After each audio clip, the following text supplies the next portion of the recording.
Hello everyone, मेरा नाम है आशुतोष और आप देख रहे हैं फार्मा जंक्शन। आज के इस लेक्चर में बच्चों हम बात करने वाले हैं यूनिट थर्ड के लेक्चर फर्स्ट की। जैसा कि मैंने पिछली वाली वीडियो में आपको बताया था, 1 या 2 लेक्चर्स में ये यूनिट खत्म हो जाएगी और बहुत प्यारी सी छोटी सी इंटरेस्टिंग यूनिट रहने वाली है। मैं आपसे अनुरोध करूंगा, आप अपनी कॉपी पेन खोल के बैठिए और बहुत अच्छे से इसको पढ़िए। बिना किसी देर के शुरू करते हैं। तो भैया, हम सबको पता है कहानी कहाँ पे अटकी हुई थी।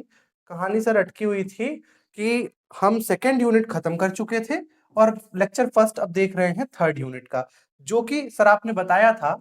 एक नया पेज लेते हैं तो आई थिंक सो ज्यादा अच्छे से अपन समझ पाएंगे। सर आपने बताया था कि लिक्विड डोजेस फॉर्म की कहानी चल रही थी। डीएफ रिप्रेजेंट करता है डोजेस फॉर्म को। ठीक है बॉस, लिक्विड डोजेस फॉर्म की कहानी चल रही थी। आपने बताया था कुछ इमल्सन इमल्सन बताया था। इमल्सन और सस्पेंशन के बारे में कहानी आपने बताई थी। हाँ भैया, बताई थी ऐसी कहानी मैंने। इमल्सन और सस्पेंशन के बारे में कहानी बताई थी और ये भी आपको बताया था कि जो यूनिट थर्ड होगी वो कंप्लीटली बेस्ड होगी किस पे? यूनिट जो आपका इमल्सन है और सस्पेंशन है। तो इसी पे हम बात करेंगे और बिना किसी देर के वीडियो को कर देते हैं और जल्दी से शुरू। तो सबसे पहले हमें ये पता है लिक्विड डोजेस फॉर्म क्या होता है। लिक्विड डोजेस फॉर्म की ये कहानी, ये सेम स्लाइड है आई थिंक जो पुराने वाले लेक्चर्स था उसका। तो यहाँ पे इमल्सिफाइंग एजेंट यूज होते हैं और अगर एग्जांपल की बात करें, सिरप होता है, एलिक्सर होता है, सस्पेंशन होता है, इमल्सन होता है, ड्रॉप, इंजेक्शन, सब पर डिटेल बात कर रहे होंगे। ये सारी कहानी, इसकी डेफिनेशंस आपको पता होनी चाहिए। नहीं पता है आप इसको एज इट इज कॉपी में उतार लो और याद कर लो, क्योंकि जब भी क्वेश्चन आता है बेटा, अगर आपके दिमाग में और आपके यूनिवर्सिटी में एक क्वेश्चन आता है डिफाइन या क्लासिफाई इमल्सन, तो कहाँ से शुरू करना है? अगर आप इमल्सन से कहानी शुरू करोगे तो आप जो पर्टिकुलर जो डिसाइड क्राइटेरिया होता है, अगर वो 7 नंबर का क्वेश्चन आया है तो मेक श्योर करना आपको 5 या 4 पेज लिखना है। तो अगर आप इमल्सन इमल्सन लिखते हो तो उतना कंटेंट कंटेंट सफिशिएंट नहीं है। तो हमें कहानी कहाँ से शुरू करनी पड़ेगी? हमें कहानी शुरू करनी पड़ेगी लिक्विड डोजेस फॉर्म से। हमें कहानी शुरू करनी पड़ेगी लिक्विड डोजेस फॉर्म से। यहां तक बात समझ में आ गई? हमें कहां से कहानी शुरू करनी है? लिक्विड डोजेस फॉर्म से करनी है। उसकी डेफिनेशंस हमें बतानी है एग्जामिनर को कि सर इसकी डेफिनेशन ये होती है, और उसके बाद उसके कुछ एग्जांपल्स लिखने हैं और कहानी को आगे बढ़ा देना है। सीक्वेंस में कहानी को बढ़ाएंगे। अब मैं आपसे एक बार और रिक्वेस्ट करूंगा कि याद करो डोजेस फॉर्म। अगर आपको नहीं याद है तो आप प्लीज जाओ, प्लेलिस्ट खोलो, डोजेस फॉर्म वाली वीडियोस में जाओ। डोजेस फॉर्म की कहानी कुछ ऐसी थी बॉस कि हमने बात की थी डोजेस फॉर्म की। ठीक है सर, याद है डोजेस फॉर्म? जिन बच्चों को याद है वो थोड़ा सा स्किप कर दे, थोड़ा सा आगे बढ़ जाए, और जिनको नहीं याद है उनके लिए तो मैं बैठा हूं। सर आपको, आपने बताया था सॉलिड डोजेस फॉर्म, आपने बताया था लिक्विड डोजेस फॉर्म, आपने बताया था सेमी सॉलिड और गैसियस। ठीक है सर, ये 4 चीजें आपने बताई थी, हमें भी पता है, देख रहे हो तो रिवाइज हो जाएगा। अब कहानी किस पे आती है? हम स्टार मार्क करते हैं इसको। लिक्विड डोजेस फॉर्म जो है हमारा पूरा थर्ड यूनिट में आएगा।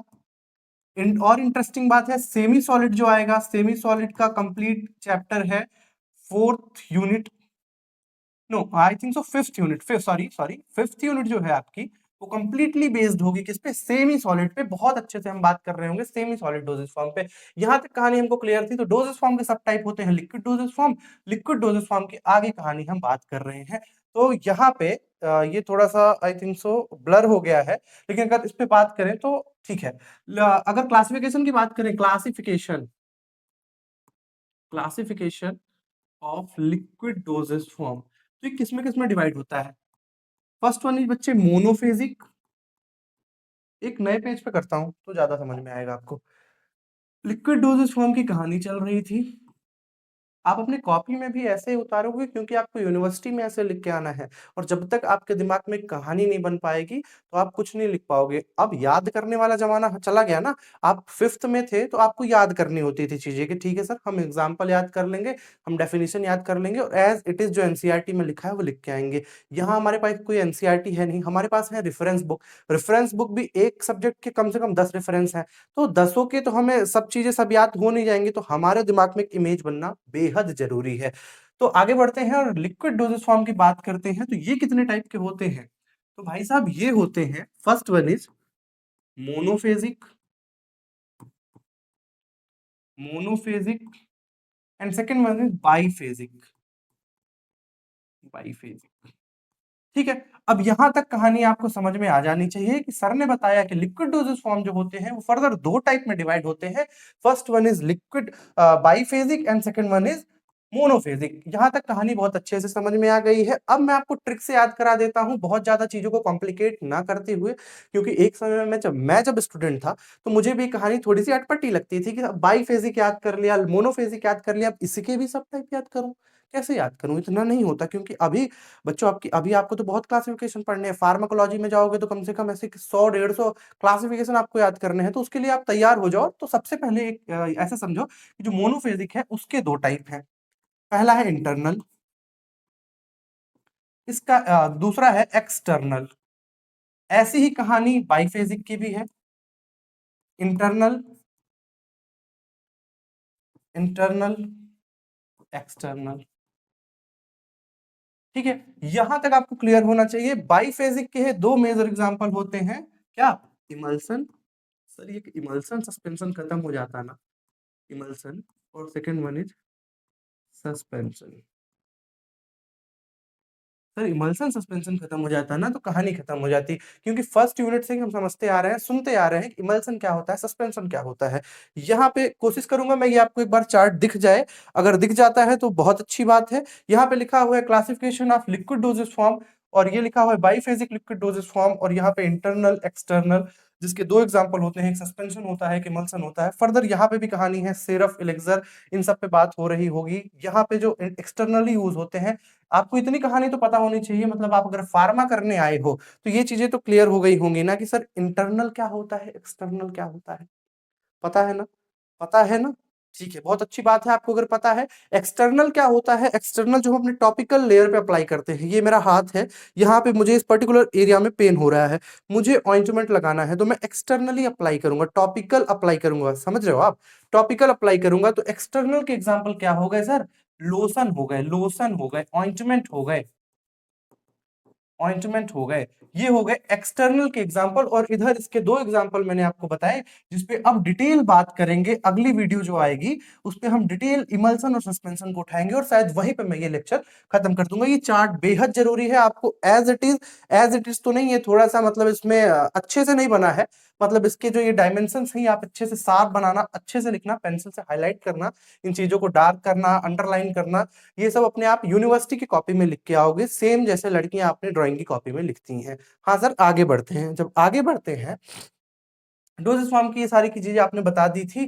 फिफ्थ यूनिट भी हम पढ़ेंगे, बहुत अच्छे से पढ़ेंगे, मजा आएगा। आगे बढ़ते हैं।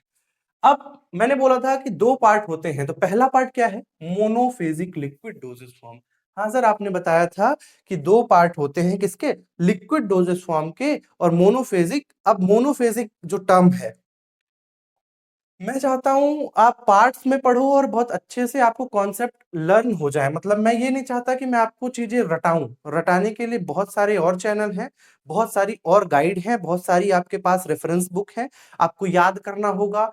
चैट जीपीटी है, गूगल है, बहुत सारी ऐसी चीजें हैं, तो आप उससे याद कर सकते हो, रट सकते हो। लेकिन जब समझने की बात आएगी तो मैं यही कोशिश करता हूं कि आप मुझसे समझो। बच्चे, दोनों ही टर्म, मैं एक यहाँ से एक लाइन, थिन लाइन है, मोनोफेजिक। ठीक है सर, मोनोफेजिक लिख दिया आपने, इधर लिख दिया बाईफेजिक। बाईफेजिक फेज जो यहाँ पे है, मतलब मैं फेजिक, फेजिक जो लिखा हुआ है वो रिप्रेजेंट करता है फेस को। फेस क्या होता है सर? फेस क्या होता है? मैं कह रहा हूं एक ये फेज है, एक बीकर है, इसमें ऑयल फेज है। Is that clear? Other hand अगर मैं बात करता हूं, एक और फेज है, ये है वाटर फेज। ठीक है, तो ये क्या हो गए? एक ये हो गया, एक ये हो गया, दोनों मिला के कितने हो गए? दो। अब बच्चे आप अगर याद करो तो अपने 12th की बायोलॉजी पढ़ी है। ओके, बायोलॉजी पढ़ी है, उसमें बहुत सारे टर्म ऐसे पढ़े होंगे, बाइलेटरल, बाइसेक्सुअल और बाइसिमेट्रिकल, ऐसी चीजें आपने पढ़ी हैं। तो बाई मतलब क्या होता है? दो। दो होता है। और फेज मतलब सर, फेजिक मतलब आपने बताया कि फेज होता है, मतलब कितने फेज हैं। तो मतलब बाईफेजिक की अगर कहानी समझे तो दो फेज को ही हम बाईफेजिक कहते हैं। ये सब चीजें मैं आपको ऐसे हिंदी में समझा रहा हूं। ये रिक्वेस्ट ये करूंगा कि आप इसको अपनी यूनिवर्सिटी की कॉपी में ऐसे ही बारीक चीजों को अगर आप लिख के आओगे तो आपके वहां पे जो मार्क्स होंगे वो एड ऑन होंगे, और आपके ही नंबर अच्छे आएंगे, आपके ग्रेड सुधरेंगे, आपके सीजीपीए अच्छे आएंगे। ठीक है सर, मोनोफेजिक की बात करते हैं। मोनो मतलब क्या होता है सर? बाई मीन्स 2 होता है, मोनो मीन्स 1 होता है। मोनो मीन्स एक होता है, मतलब यहाँ पे एक फेज की पूरी कहानी है। ठीक है सर, ये समझ में आ गया। मोनोफेजिक बाइफेजिक बहुत अच्छे से डिटेल में आपने समझा दिया। यहाँ पे पीछे ही आते हैं, पहले बात करते हैं मोनोफेजिक की। अब मोनोफेजिक की कहानी आई थिंक सो आपको बहुत अच्छे से समझ में आ गई होगी। हम बात कर रहे थे लिक्विड डोजेस फॉर्म की, जिसके दो टाइप है, मोनोफेजिक, सेकेंड वन इज बाइफेजिक। यहां तक कहानी बहुत अच्छे से चमक चुकी होगी। आगे बढ़ते हैं। आगे बढ़ने से पहले आप एक बार इसको रीड कर लो, या तो फिर अपने कॉपी जो आपने खोल के बैठे हो उसमें लिख लो, क्योंकि ये चीजें बहुत काम आने वाली है। सर आपने जितनी भी चीजें बताई, सब में एक चीज बहुत मैंडेटरी की है मैंने, और मैंने विशेष ध्यान दिया है। जो भी नोट्स यहाँ पे आती हैं, मैं एक ही इंस्ट्रक्ट करता हूँ चीजों लोगों को कि भैया जो भी आप बनाओ उसमें लिखो कि डेफिनेशंस एग्जांपल मैंडेटरी कर दो। क्योंकि जब आप वहां पे बच्चा लिख रहा होगा तो उसे डेफिनेशन और जो एग्जाम्पल होंगे वो उसके मार्क्स क्या करेंगे, जोड़ते चले जाएंगे, थोड़े थोड़े मार्क्स बढ़ते चले जाएंगे। तो यहाँ पे मैं यही चीज इंश्योर किया हूँ। डेफिनेशन की बात करते हैं बच्चे। Monophasic liquid dosages form are homogeneous liquid preparation. एक चीज तो आपको पता है ना, मतलब ये पता होना चाहिए। अगर नहीं पता है तो मैं यहाँ खड़ा हूं, आप कमेंट सेक्शन आपके लिए खुला है। होमोजेनियस हेटेरोजेनियस मिक्सचर बहुत अच्छे से आपको पता होना चाहिए।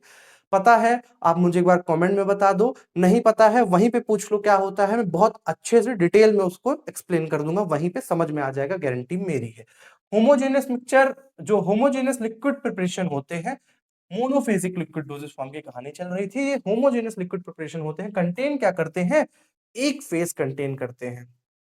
बॉस आपने यही बताया था, यहाँ पे एक फेज की कहानी थी और वहां पे लिखा है वन फेज ये कंटेन करते हैं, in which drug is completely dissolve in a suitable solvent और मिक्सचर ऑफ सॉल्वेंट। कहानी यहां तक समझ में आई। मोनोफेजिक लिक्विड डोजेज फॉर्म क्या होते हैं, जहां पे केवल एक फेज होता है। Is that clear? यहाँ पे केवल एक फेज होता है। सर एक फेज कैसा होता होगा, कुछ एग्जाम्पल बता दो, कुछ आगे चीजें बता दो, जिससे हमारे दिमाग में कहानी बन पाए, इमेज बन पाए। इमेज बन पाएगी तो आप अच्छे से समझ पाओगे। ठीक है बॉस, मैं बताने बैठा हूं, आप पढ़ने बैठे हो। तो they provide uniform distribution of drug through out the preparation. मतलब ये क्या होते हैं, एक फेज की कहानी होती है, कोई बहुत ज्यादा दिक्कत वाली बात है नहीं, केवल एक फेज से आपकी पूरी ड्रग बन जाती है। इस वजह से यूनिफॉर्मली डिस्ट्रीब्यूट हो जाती है थ्रू आउट द प्रिपरेशन। आगे बढ़ते हैं, लिक्विड डोजेज फॉर्म आगे बढ़ते हैं और बहुत अच्छे से इसको समझाते हैं। ये कहानी आपको यहां तक समझ में आ गई थी। एडवांटेजेस की बात करते हैं। मैंने आपको पहले ही कई सीक्वेंस बताए हैं। ये सीक्वेंस आपके दिमाग में, अगर आप फर्स्ट ईयर में हो, मुझे पता है बच्चे आपका पेपर आ चुका है, तो पेपर शायद 16 तारीख को है, तो बहुत अच्छे से मैं बता रहा हूँ कि सीक्वेंस सबको पता होना चाहिए। Definition, example, advantage, disadvantage, characteristics, और उसके बाद जो और उसमें चीजें ऐड ऑन हो सकती हैं वो आपको करनी है। जो बेस्ट पॉसिबल हो सकता है बल्क बढ़ाने का, वो आपको बढ़ाना है। क्योंकि हमारी यूनिवर्सिटी, ये मैं कह सकता हूँ कि ग्लिच ही है, यहाँ पे बल्क बढ़ाने वालों को नंबर मिलता है। आप बहुत सोचो कि बहुत समराइज्ड और क्यूट शॉर्ट आंसर लिख के आऊं, तो बेटा वहां पे नंबर थोड़े से कटने के चांस होते हैं। लेकिन अगर आप बल्क बढ़ा के लिखते हो, आप कंटेंट को थोड़ा सा बल्कि बनाते हो, तो आपके वहां पे प्लस पॉइंट हो सकते हैं। तो यहाँ पे एडवांटेज की बात करते हैं। Monophasic liquid dosages form, as you know, एक फेज के डोजेस फॉर्म होते हैं। लिक्विड डोजेस फॉर्म होगा, एक फेज होगा। मतलब यहाँ पे कहानी ऐसी होगी, ये है एक बीकर, ये है सर एक बीकर, यहाँ पे एक फेज की कहानी होगी। मतलब कोई दूसरा फेज नहीं होगा। अगर वाटर है तो वाटर ही वाटर होगा, अगर ऑयल है तो ऑयल ही ऑयल होगा। तो एडवांटेज की बात करते हैं। यूनिफॉर्म डोज डिस्ट्रीब्यूशन होता है, पेन का कलर चेंज करना होगा। यूनिफॉर्म डोज का डिस्ट्रीब्यूशन होता है। यूनिफॉर्म जो डोज डिस्ट्रीब्यूशन से आप समझ तो पा रहे हो ना। ये एक है, इनका नाम क्या रख दें, इनका नाम कुछ भी रख देते हैं, मान लो XYZ इनका नाम है। ये XYZ करके पेशेंट है, इन्होंने एक ड्रग ली। ठीक है सर, इनने एक ड्रग ली, ये इनका जो है समझो स्टमक है।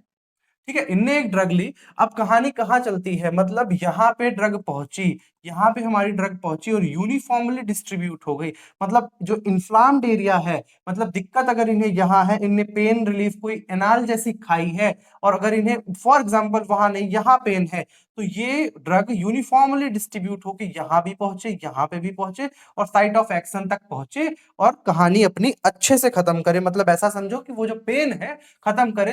इसको कहते हैं यूनिफॉर्म ड्रग डिस्ट्रीब्यूशन। ये सब बहुत बेसिक पॉइंट है, फर्स्ट ईयर में आपको ये चीजें क्लियर होनी चाहिए। मैं ये मानता हूं, मैं पहले भी एक बार बोल चुका हूं एग्जाम्पल, कि अगर आप 10th में हो और अगर आप 12th की बुक पढ़ते हो तो नो डाउट आपको कुछ नहीं समझ में आएगा। आप 11th में हो, फिर भी आप 1 घंटे 12th की बुक पढ़ते हो, फिर भी हो सकता है आपको कुछ ना समझ में आए।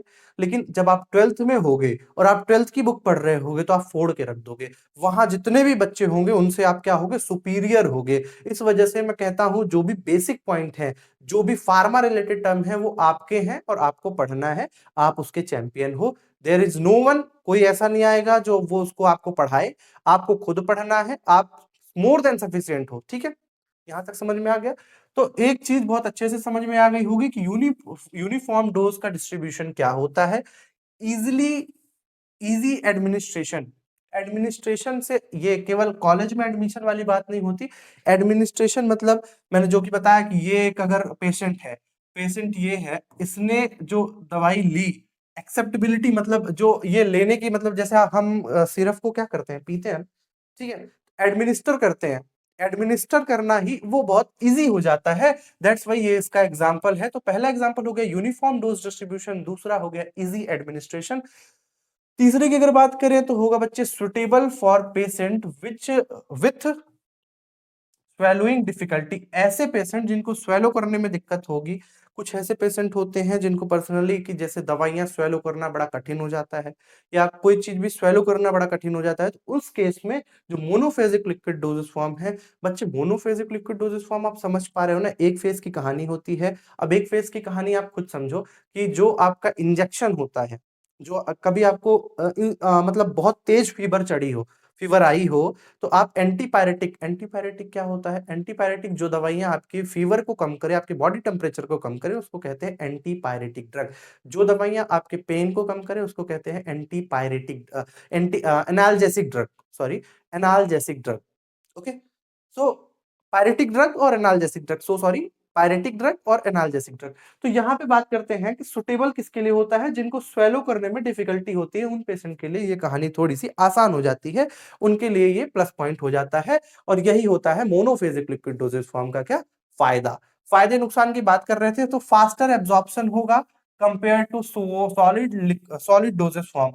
सर ये तो एकदम क्लियर कहानी है कि अगर हम सिरप पी रहे हैं, अगर हम इंजेक्शन ले रहे हैं और एक टैबलेट खा रहे हैं, तो एक बच्चे जो 5th 6th में पहुंचा है, वो डेली लाइफ में अपने अगल बगल देखता आ रहा है कि कोई भी डॉक्टर आता है, कोई भी प्रैक्टिशनर आता है, कोई भी आरएमपी आता है। आरएमपी क्या होता है, रजिस्टर्ड मेडिकल प्रैक्टिशनर। कोई भी आता है तो वो एक ही चीज इंश्योर करता है, अगर केस बहुत क्रिटिकल है तो इंजेक्शन देना है, और केस नॉर्मल है तो उसे टैबलेट दे देनी है।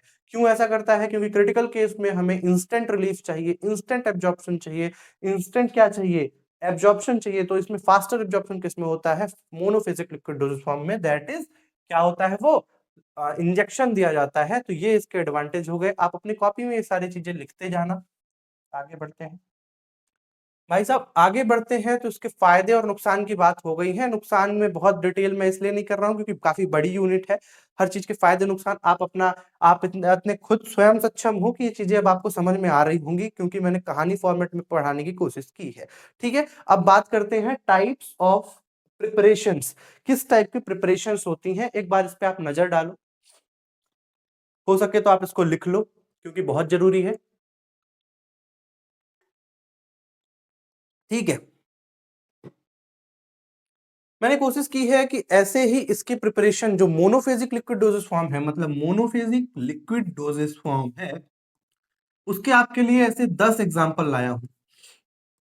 कुछ बच्चों का हो सकता है कि सर यही पढ़ते ना बने, सर ये क्या कहानी है, इसको कहते हैं गार्गल कहते हैं, और ऐसे ही 10 हैं।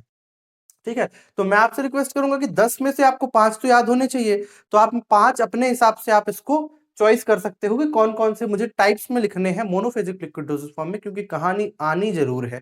मोनोफेजिक लिक्विड डोसेज फॉर्म और बाइफेजिक लिक्विड डोसेज फॉर्म या तो फिर लिक्विड डोसेज फॉर्म पे कंप्लीट 15, 7, 10, 15 नंबर का क्वेश्चन बनेगा, ये मैं आपको गारंटी दे सकता हूँ। तो कहानी शुरू करते हैं गार्गल से। एक लाइन की मैंने डेफिनेशन हर में ऐड करने की कोशिश की है, एग्जाम्पल ऐड करने की कोशिश की है। तो आपसे भी यही रिक्वेस्ट है कि आप अपनी कोशिश ये करो कि हमें भी जो भी डेफिनेशंस हैं, जो भी एग्जांपल हैं, जो भी टाइप्स हैं, उसमें से कुछ ना कुछ चीजें याद हो जाए। गार्गल की बात करते हैं, एक्वस सॉल्यूशन होता है, ट्रीट क्या करता है, थ्रोट के इन्फेक्शन को ट्रीट करता है। ये सर थ्रोट के इन्फेक्शन को ट्रीट करता है। थ्रोट इन्फेक्शन क्या होता है, ये सारी चीजें फार्माकोलॉजी, पैथोफिजियोलॉजी, ये आगे सब्जेक्ट्स आएंगे, मैं पढ़ाऊंगा, आप पढ़ोगे, बहुत मजा आएगा। तो अभी के लिए इसको इतना सस्पेंस बना रहने देते हैं, ट्विस्ट छोड़ देते हैं। इतना समझो कि ये थ्रोट होता है, यहाँ पे इन्फेक्शन हो जाता है। अब आपके दिमाग में इतनी कहानी वैसे समझ में आ गई होगी, लेकिन थ्रोट इन्फेक्शन क्या होता है, कैसे होता है, क्या उसकी पर्टिकुलर ड्रग होती है, इस पे मैं बात करूंगा पैथोफिजियोलॉजी में। जो बचेगा उस पे अपन बात करेंगे फार्माकोलॉजी में। ठीक है, आगे बढ़ते हैं, गार्गल की कहानी यही खत्म करते हैं। गार्गल के कुछ एग्जाम्पल हो गए, पोटेशियम परमैंगनेट गार्गल आते हैं और क्लोरहेक्सिडीन गार्गल आते हैं। ये सब इसके एग्जाम्पल हैं, आपको एग्जाम्पल याद करने हैं और याद करके अपने कहानी उसमें लिखना है। अब मैं कह रहा हूं यहां से लेके यहां तक मैंने गार्गल के बारे में लिखा, ठीक है, ऑब्वियस सी बात है आपको नहीं याद होगा। तो आप ऐसा करो, गार्गल लिखो, गार्गल लिखो, गार्गल्स लिखो और यहाँ पे लिखो used for throat infection, throat infection, बस कहानी खत्म। और एग्जाम्पल लिख दो। एग्जामिनर को भी पता है आपके पास लिमिटेड घंटे हैं, दैट इज 3 आवर्स, ओके। 3 घंटे में आपको 8 से 10 क्वेश्चन अटेम्प्ट करने हैं। Is that clear? अगर ए बी के फॉर्मेट में आता है तो आपको कितने 16 क्वेश्चन अटेम्प्ट करने हैं। समझ रहे हो आप? तो 16 क्वेश्चन अटेम्प्ट करने हैं, एग्जामिनर भी जान रहा है आपके पास 3 घंटे हैं। आप ये सारी कहानी ऐसी ही थ्योरी लिखना पॉसिबल नहीं है, क्योंकि एक ही क्वेश्चन, अगर ये चीजें इसमें लिए मतलब सफिशिएंट टाइम चाहिए। ये लेक्चर ये 30, 40, 45 मिनट का होगा, तो 45 मिनट अगर आप एक क्वेश्चन लिखोगे मोनोफेजिक लिक्विड डोसेज फॉर्म, तो कहानी खत्म हो जाएगी बॉस। 8 नंबर या 15 नंबर आपके हाथ लगेंगे, बाकी सब क्वेश्चन छूट जाएंगे। छोड़ना नहीं है, उसकी मास्टर प्लान पे करना है और मास्टर स्ट्रेटजी मैं आपको बताऊंगा। तब तक के लिए आप इतना याद करो कि ये जो थ्रोट इन्फेक्शन के लिए यूज होता है उसको कहते हैं गार्गल। गार्गल से आगे बढ़ते हैं, माउथ वॉश की बात करते हैं। डेफिनेशन क्या होती है, सॉल्यूशन होगा। अब 10 के 10 एग्जाम्पल हैं, ठीक है। 10 एग्जाम्पल पे मैंने बात की है आपसे, अभी आगे 10 एग्जाम्पल है, मैं सबको बताऊंगा। तो आप उसमें तो लिख ही सकते हो ना, it is type of monophasic liquid dosage form, एक पॉइंट हो गया। दूसरा, माउथ वॉश से आप क्या समझते हो? माउथ वॉश क्या करता होगा? ओरल कैविटी को क्लीन करता होगा। हाँ बॉस, माउथ वॉश है, माउथ मतलब ये है, वॉश करता होगा, तो ओरल कैविटी जो है उसको क्लीन करता होगा। तो आप ये पॉइंट, 2 पॉइंट तो आपके बन गए ना, कि type of monophasic liquid dosage form use for cleaning oral cavity. Is that clear? यहां तक आपको क्लियर है? ओरल कैविटी और रिड्यूस क्या करता है? ओरल बैक्टीरिया को। अब भैया ओरल कैविटी को साफ करेगा, अगर साफ करेगा तो इनडायरेक्ट अपन ये समझे कि जो बैक्टीरियल इन्फेक्शन है, जो बैक्टीरियल ग्रोथ है, उसको क्या कर देगा? इनहिबिट कर देगा। ये सब कहानी आपके दिमाग में चमकनी चाहिए, बिल्कुल चमकनी चाहिए। कंपोनेंट की बात क्या करते हैं इसकी? अगर माउथ वॉश की कंपोनेंट बात करें तो एंटीसेप्टिक एजेंट होता है। एंटीसेप्टिक एजेंट क्या करते हैं? वो क्लीन करते, ओरल जो बैक्टीरिया है उनको मतलब जो फर्दर ग्रो कर रहे हैं उनको मना करते हैं, उनको इनहिबिट करते हैं, उनकी ग्रोथ को। फ्लेवरिंग एजेंट होते हैं, कलरिंग एजेंट होते हैं, अल्कोहल होता है, और ये सारी चीजें होती हैं। और यहाँ पे दो कहानी, दो एग्जांपल्स, दो टाइप्स आपके क्लियर हो गए। आगे बात करते हैं, थ्रोट पेंट की बात करते हैं। थ्रोट पेंट अगर आपको ना याद हो, मुझे मालूम है नहीं याद होगा, तो इसमें क्या होता है? विस्कोस लिक्विड होता है, प्रिपरेशन होता है, अप्लाई कहाँ करते हैं? थ्रोट म्यूकोसा में, यूजिंग ब्रश और स्वैब, इसके थ्रू हम करते हैं। और इसमें जो जैसे जो व्हीकल होता है वो यूजुअली ग्लिसरीन होता है, due to viscosity and soothing effect. तो ठीक है सर, थ्रोट पेंट की कहानी यहाँ पे लिखी हुई है, example iodine throat paint, paint. तो यहाँ पे ये थ्रोट पेंट की भी कहानी आगे बढ़ते हैं और बात करते हैं ईयर ड्रॉप की। ईयर ड्रॉप क्या होती है? ईयर ड्रॉप, आई ड्रॉप तो आपको बचपन से, मतलब बचपन से आपको पता होगा कि ईयर ड्रॉप, आई ड्रॉप क्या होते हैं। उसकी कहानी आपको खुद भी लिखनी है। यहाँ पे जो थ्योरी लिखी हुई है उस पे आप एक बार नजर डाल लो, है नजर डालना ही। नजर डालने पे ये समझ में आता है, लिक्विड प्रिपरेशन है भैया, intended for instillation into year. ये तो पता है ना सर, ईयर ड्रॉप है, ईयर ड्रॉप है, आई में तो डाली नहीं जाएगी। ईयर में डाली जाएगी, ईयर में एडमिनिस्ट्रेट करेंगे।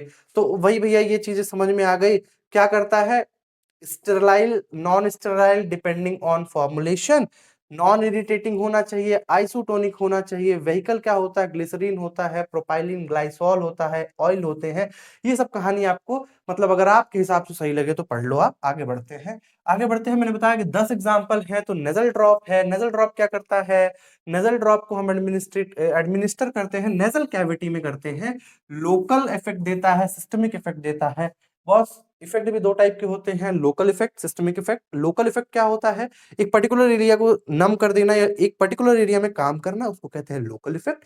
सिस्टमिक इफेक्ट को कहते हैं अगर हमने एक दवाई ली और पूरे थ्रू आउट बॉडी काम कर रही है तो उसको कहते हैं systemic effect. Is that clear? यहां तक कहानी समझ में आ गई होगी, नेजल ड्रॉप की कहानी समझ में आ गई होगी। ये चीजें आपको मैंने जब बफर पढ़ाया था और आइसोटोनिसिटी पढ़ाई थी तो ये चीज बताया था कि जो भी प्रिपरेशन होते हैं उन्हें आइसोटोनिक होना बहुत जरूरी है। ये चीजें आपको समझ में आ गई। आइसोटोनिक होना चाहिए, बफर्ड होना चाहिए, स्टरलाइज्ड होना चाहिए, प्रिजर्व्ड होना चाहिए। ठीक है, एनेमा की बात करते हैं। एनेमा शब्द आपको हो सकता है आपने अगर कभी आपके यहाँ पे कोई एडमिट हुआ हो, कोई पेशेंट हुआ हो तो आपको समझ में आएगा एनेमा क्या होता है। लिक्विड प्रिपरेशन होता है, इंट्रोड्यूस इनटू रेक्टम। रेक्टम एक कैविटी होती है, जैसे माउथ से शुरू होती है कहानी और रेक्टम पे खत्म होती है। तो माउथ की कैविटी होती है और रेक्टम माउथ की कैविटी से शुरू होता है, रेक्टम तक खत्म होता है। तो रेक्टम में हम एनेमा इंट्रोड्यूस करते हैं। एनेमा क्यों इंट्रोड्यूस करते हैं, किस लिए करते हैं, आगे वाली जो वीडियोस होंगी, आगे वाले जो लेक्चर्स होंगे उसमें सपोजिटरीज के बारे में बात कर रहे होंगे तो मैं मेक श्योर करूंगा कि थोड़ा सा एनेमा में भी जोर डालूं। ठीक है सर, ये इसके टाइप्स हो गए। ये आपको याद करना हो तो आप कर सकते हो। डायग्नोस्टिक एनेमा होता है और ये सारी जो इसकी टाइप्स हैं ये बहुत इंपॉर्टेंट तो नहीं है, लेकिन अगर आपको याद करना हो तो आप कर सकते हो, क्योंकि मेरा काम है आपको पूरी चीजें पढ़ाना, आपका काम है कि आपको अपने हिसाब से पढ़ना है। ठीक है सर, आगे बढ़ते हैं, आगे बढ़ते हैं। मैंने बताया आपको सिरप भी मोनोफेजिक लिक्विड डोसेज फॉर्म का फॉर्म होता है concentrated aqueous solution of sugar containing drug. तो भैया एक चीज तो क्लियर है ना कि सिरप क्या होता है, सिरप क्या होता है ये आपको पता होना चाहिए। सिरप, ठीक है, गार्गल नहीं पता है, एलिक्सर नहीं पता है, उसके लिए मैं खड़ा हूँ। सिरप तो आपको पता है, आपने बचपन में पी है। बहुत बहुत बहुत टाइप के आपके घर में कोई ना कोई सिरप तो होगी ही। मतलब कैसे भी अगर आपके यहाँ पेशेंट नहीं है तो भी इधर उधर करके कोई ना कोई सिरप होगी। सिरप कैसी होती है ये कहानी आपके दिमाग में बनी हुई है। एडवांटेज क्या होते हैं इसके, कुछ मल्टीपल एग्जाम्पल होते हैं, एडवांटेजेस होते हैं जिसपे मैंने बात की हुई है लिक्विड डोजेस फॉर्म पे, तो मैं यहाँ पे बहुत ज्यादा जोर नहीं डाल रहा हूँ। आगे बढ़ते हैं, एलिक्सर की बात करते हैं। एलिक्सर क्या होता है, हो सकता है ये आपके लिए नया टर्म हो। तो clear sweetened hydro alcoholic liquid preparation for oral use. Elixir क्या कहाँ यूज होते हैं भाई साहब, चीजें आपको कहानी की तरह याद करनी है। एलिक्सर की अगर बात करें तो ये होता है मोनोफेजिक लिक्विड डोजेस फॉर्म, दूसरा ओरली अप्लाई होता है, ओरली एडमिनिस्टर्ड होता है। यहां तक कहानी समझ में आ गई होगी। और एडवांटेज इसके क्या होगा, बेटर सॉल्युबिलिटी देता है ड्रग की, बेटर सॉल्युबिलिटी ड्रग की होती है सिरप के अपेक्षा। आगे बढ़ते हैं, आगे बढ़ते हैं। तो मैंने बताया आपके 10 एग्जांपल शायद यहाँ पे कंप्लीट हो रहे हैं लोशन और लिनीमेंट से। तो लोशन और लिनीमेंट में भी आपके एग्जांपल, लिक्विड और semi solid preparation applied externally with rubbing. Liniment क्या होते हैं, अब एक्सटर्नली यहाँ पे कहीं लिखा, हाँ एक्सटर्नली लिखा हुआ है। मैंने आपको दो चीज बताई ना, एक्सटर्नली और इंटरनली बताई ना आपको। तो वो एग्जांपल आप समझो कि एक्सटर्नली मतलब एक्सटर्नल यूज के लिए टॉपिकल स्किन पे हम अप्लाई कर रहे होंगे, इसको हम कहते हैं लिनीमेंट। और लिनीमेंट के जो टाइप होते हैं, एल्कोहलिक लिनीमेंट होता है, ऑयली लिनीमेंट होता है, इमल्सन लिनीमेंट होता है। ये चीजें बहुत आगे की बात है, लेकिन अगर आप सोचो बच्चे कि अगर क्वेश्चन ने पूछा कि A to Z लिखो नर्सरी में, और बच्चे ने पहला ही मतलब आप ऐसा समझो कि बी फॉर बॉय ना लिख के, बी फॉर बॉय ना लिख के बी फॉर बफेलो लिख देता है, बी फॉर बाइकॉट लिख देता है, या कोई एक कॉम्प्लेक्स टर्म लिख देता है, तो जो आपकी कॉपी उस समय चेक कर रहा होगा उसके दिमाग में क्या मैसेज जाएगा कि बच्चे ने ना केवल ABCD पढ़ी है, अगर मैं कहता हूं केवल A to Z अल्फाबेट लिखने को उसने बोला, बच्चे ने क्या किया, ए लिखा, ए फॉर एप्पल ऐसा लिख दिया, B for boy, C for cat ऐसा लिख दिया, तो एग्जामिनर के दिमाग में आता है कि जो बच्चा है वो बहुत ज्यादा पढ़ा हुआ है, मतलब उसको बेसिक से लेके एडवांस तक की नॉलेज है ए टू जेड की कहानी में। वैसे ही यहाँ पे लिनिमेंट और ये मोनोफेजिक लिक्विड डोजेज फॉर्म पे हमें ये चीजें इंश्योर करनी है और अच्छे मार्क्स ले आने हैं। तो लिक्विड प्रिपरेशन होता है अप्लाइड एक्सटर्नली विदाउट रबिंग। दोनों में कहानी क्या है सर? लिनिमेंट और लोशन ऑलमोस्ट सेम है। लिनिमेंट भी एक्सटर्नली अप्लाई होता है, एक्सटर्नली अप्लाई होता है, और लोशन क्या होता है वो भी एक्सटर्नली अप्लाई होता है। इसमें कहानी बस इतनी सी होती है, इसको रब करना पड़ता है, रबिंग होती है इसमें, इसमें रबिंग नहीं होती, केवल अप्लाई कर देना होता है। समझ में आ गया? यूज क्या होता है? प्रोटेक्टिव लेयर बनाता है, सूदिंग होता है, इस वजह से हम इसको यूज करते हैं। यहाँ पे हम लिक्विड डोजेस फॉर्म के मोनोफेजिक वाले पार्ट को आई थिंक सो कवर कर चुके हैं। और यहाँ तब तक के लिए यहाँ पे ये चीजें जो कवर हो गई हैं उसके लिए आप यहाँ तक जुड़े रहे, बहुत बहुत धन्यवाद आपका। आगे वाली वीडियोस में हम बात कर रहे होंगे कंप्लीट बाईफेजिक में, मतलब दो फेज की कहानी हम और आप डिस्कस कर रहे होंगे, और जिसमें इमल्सन सस्पेंशन को मैंने कंप्लीटली कवर करने की पूरी पूरी कोशिश की है। आप अपने पेपर के लिए बिल्कुल नहीं परेशान हो, बिल्कुल भी नहीं परेशान हो। मैं उसके लिए आपको इंपॉर्टेंट क्वेश्चन, आपके जो रिवीजन करने के लिए नोट्स हैं, वो सब इंश्योर करूंगा कि आपको मिले और आपके अच्छे नंबर, अच्छे से अच्छे नंबर आए, आप टॉप करो, आपके अच्छे से जीपीए बने। तब तक के लिए बहुत बहुत धन्यवाद आपका, आपने यहाँ तक देखा और इसकी जो नोट्स हैं आपने बनाई। हमें इस नाम से आप pharmajunction.ig के नाम से इंस्टाग्राम पे रीच कर सकते हो। ये रीच करने के लिए एक इंटेंशन ये नहीं है कि केवल मेरे फॉलोअर बढ़े, भैया आपके लिए भी ये ज्यादा हेल्पफुल होगा। मतलब जो डाउट्स आप मुझे कमेंट में नहीं पूछ पा रहे हो, जो क्योरी, आप हर चीज पूछ सकते हो ना, कॉलेज से रिलेटेड, अपने सिलेबस से रिलेटेड हर चीज वहां पे मुझसे आप शेयर कर सकते हो। तो उसके लिए ये पेज है। और भैया लाइक कर दो, कमेंट कर दो, शेयर कर दो, सब्सक्राइब होता है वो कर दो, और to be continued, stay tuned. अब आगे वाली वीडियोस में हम बात कर रहे होंगे मल्सन और सस्पेंशन के बारे में। आप देख रहे थे फार्मा जंक्शन। बहुत बहुत धन्यवाद। अच्छे से पढ़िए, मन लगा के पढ़िए, नोट्स बनाइए। Tata bye.